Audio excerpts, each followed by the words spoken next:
Capitalism is everywhere in America. It shapes the way we work, live, and spend our money. But have you ever stopped to wonder how this system works and how you fit into it? Understanding the patterns of capitalism can help you break free from mindless consumption and regain control of your financial and personal life. At its core, capitalism is an economic system driven by supply and demand. Businesses compete to provide goods and services, and consumers decide what to buy based on their needs and desires. This creates a cycle. Companies produce what people want, and in turn, people keep spending money, which fuels economic growth. On the surface, this might seem simple and beneficial to everyone. However, when you dig deeper, you'll see that the system is designed to keep consumers spending more, often at the expense of long-term well-being. Let's look at how this works. Companies don't just compete by offering the best product, they also compete for your attention and trust. Marketing plays a huge role in influencing your decisions. Advertisements are designed to make you feel like you need a product to be happy, successful, or attractive. Over time, this leads to a cycle of overconsumption, where people buy things they don't really need to keep up with societal expectations. But it doesn't stop there. Capitalism thrives on innovation and planned obsolescence. Many companies intentionally design products to have a limited lifespan or constantly release new versions to keep you buying. Think about smartphones. Every year, there's a new model with slightly better features, pushing many people to upgrade even when their current phone works fine. This cycle of consumption has consequences beyond personal finances. It often leads to environmental degradation, as companies extract resources and produce waste at unsustainable rates to keep up with demand. At the same time, consumers can get trapped in cycles of debt, trying to maintain a lifestyle that matches the image presented by advertising and social media. However, you don't have to be a passive participant in this system. Understanding how capitalism works gives you the power to make smarter choices. One key strategy is to practice intentional spending. Before making a purchase, ask yourself, do I really need this? Will it add long-term value to my life? Learning to differentiate between wants and needs can help you prioritize your financial goals and avoid falling into the trap of impulse buying. Another important step is to educate yourself about how companies influence your behavior. Recognize common marketing tactics, such as scarcity, e.g., limited time offer, and social proof, e.g., everyone is buying this. By becoming aware of these strategies, you can resist the pressure to buy things you don't need.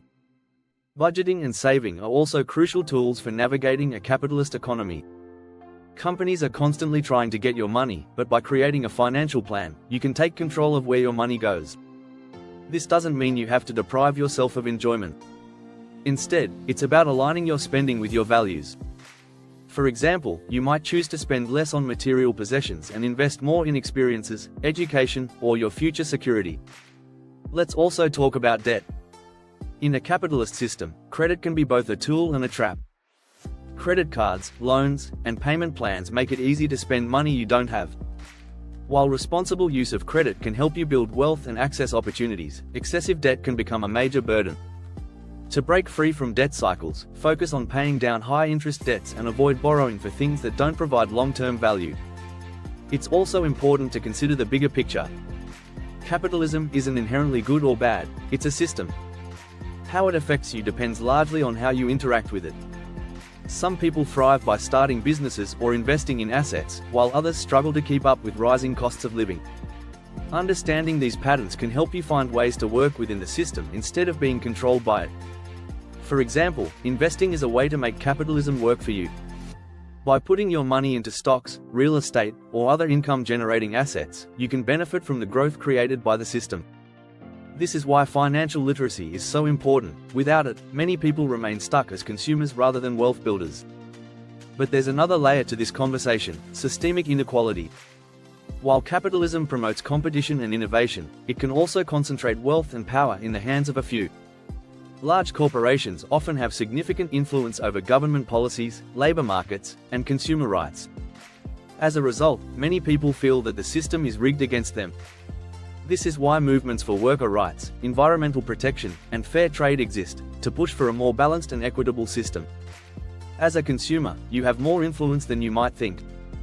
Every dollar you spend sends a message. By supporting ethical businesses, reducing waste, and prioritizing quality over quantity, you can contribute to positive change. Additionally, advocating for policies that promote transparency, sustainability, and fairness can help create a more balanced economic system. To summarize, capitalism in America is a powerful system that shapes many aspects of life. By understanding its patterns, you can take control of your financial decisions, break free from overconsumption, and build a life that aligns with your values. Remember, you are not just a consumer, you are a participant in the economy. How you choose to engage with the system matters. So, what's one step you can take today to become a more empowered consumer? Share your thoughts in the comments. And if this video gave you new insights, be sure to like, subscribe, and turn on notifications for more content on economics, personal growth, and smart decision making.